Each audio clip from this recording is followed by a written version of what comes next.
The shock that most people have कि ये क्या हो गया, क्योंकि जो एंट्रेंस एग्जाम्स है उस पर so much hope less rests on students, और स्टूडेंट्स का मतलब है भारतीय सिस्टम में स्टूडेंट्स ही नहीं, पूरी फैमिली जुड़ जाती है। Yes. जब एक एंट्रेंस एग्जाम बच्चा ले रहा होता है तो उसके पेरेंट्स, ग्रैंड पेरेंट्स सभी जुड़ जाते हैं। So much of hope rests in a student taking that exam, और वो बिल्कुल ही पारदर्शी होना चाहिए। एंड हम लोग सब उस उम्मीद से टेस्ट लेते हैं, हमारे बच्चे वो टेस्ट लेते हैं thinking that it is absolutely honest system. Yeah. लेकिन जब उस पर विश्वास टूट जाता है, you can imagine for it to be reinstated will take a long time. Yes. So as an educator आप क्या समझते हैं इसके बारे में? मुझे लगता है कि थोड़ा सा सिस्टम की लापरवाही का मामला ज़्यादा है, जी। क्योंकि जो देश 97 करोड़ वोटर्स का इलेक्शन करवा सकता है शांति से, वो 23 लाख एग्जामिनर्स का एग्ज़ाम न करवा पाए, तो मानने वाली बात नहीं है। So political will has to be there, और अगर वो हो तो मुझे लगता नहीं कि चीज़ें बहुत मुश्किल हैं। एनटीए जो बनाया गया 2017 में, I think that was a right step, लेकिन क्योंकि अलग अलग एजेंसीज एग्जाम कंडक्ट करें तो दिक्कतें ज़्यादा हैं। If we have a specialised agency which can look after everything, then it becomes more easy.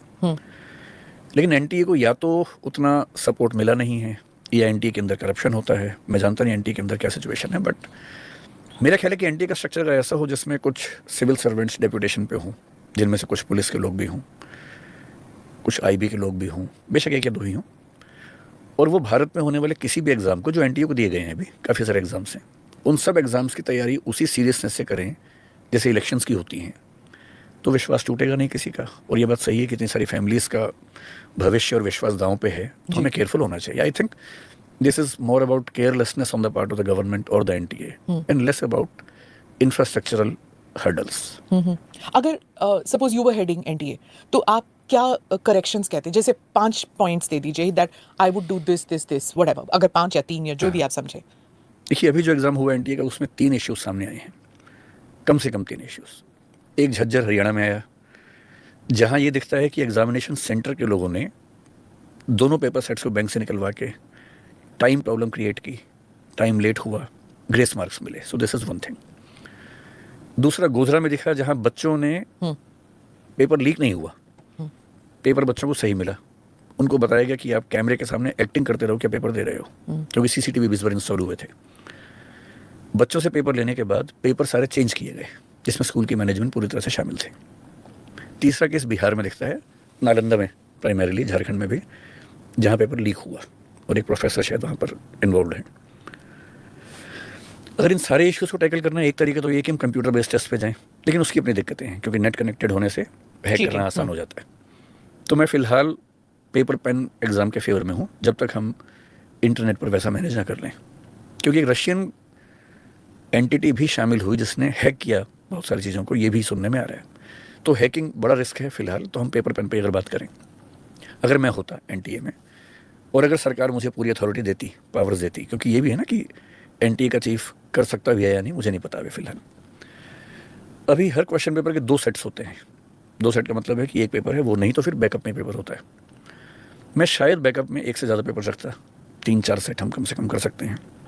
दूसरा, डिस्ट्रिक्ट एडमिनिस्ट्रेशन को मैं हर जगह सरकार से कह के इन्वॉल्व करता कि जो लोकल एसडीएम हैं और एक सेंस में डीएम भी हैं, वो जिम्मेदारी लें कि उनके यहाँ एग्ज़ाम ठीक से कंडक्ट होगा। प्राइवेट स्कूल्स, प्राइवेट कॉलेजेस को एग्जामिनेशन सेंटर में कभी ना बनने देता, क्योंकि मोस्ट ऑफ द इश्यूज़ वहीं से आए हैं। जी, ये बहुत इंटरेस्टिंग है। और यूपी की सरकार ने, अभी योगी जी की सरकार ने एक स्टेप लिया भी है, 4 स्टेप्स लिए। उनमें से एक स्टेप ये भी है कि अब कोई भी एग्ज़ाम किसी प्राइवेट स्कूल में नहीं होगा, केवल सरकारी स्कूल में हो, सरकारी कॉलेज में हो। और मान लीजिए कि बच्चे ज़्यादा हैं एग्ज़ाम देने वाले, तो जो उत्तर प्रदेश सरकार ने अभी अनाउंस किया है कि हम 2 शिफ्ट में लेंगे एग्ज़ाम। इतने सेंटर्स हैं, 2 शिफ्ट में करने से उन्होंने कहा कि जहाँ 4 लाख तक बच्चे हैं तो 1 शिफ्ट में होगा, 4 लाख से ज़्यादा हैं तो 2 शिफ्ट में होगा, 3 में भी हो सकता है। तो उससे करप्शन कैसे रुक जाएगा? अगर केवल सरकारी स्कूल्स में है, सरकार के कंट्रोल में है, तो कम से कम देखिए लेवल्स क्या हैं। पहला, पेपर बनाने वाला ही क्वेश्चंस लीक कर दे। दूसरा, पेपर बन के गया, छपने के दौरान प्रिंटिंग प्रेस से क्वेश्चंस लीक हो। तीसरा, पेपर छपने के बाद बैंक के लॉकर में गए, उस बीच में लीक हो। चौथा, बैंक से लीक हो, बैंक से एग्जामिनेशन सेंटर के रास्ते में लीक हो, एग्जाम सेंटर पर जो आधा घंटा है, 1 घंटा है, उसमें लीक हो। ये 5-6 लेवल्स हैं। अगर आप इन सब के लिए सॉल्यूशंस निकालें तो बहुत मुश्किल काम नहीं है, निकल सकते हैं। जैसे अगर हम विस्तार में बात करना चाहें, मान लीजिए लेट अस अज्यूम कि बायोलॉजी का पेपर है और उसमें 100 क्वेश्चंस आने हैं, 10 चैप्टर्स हैं।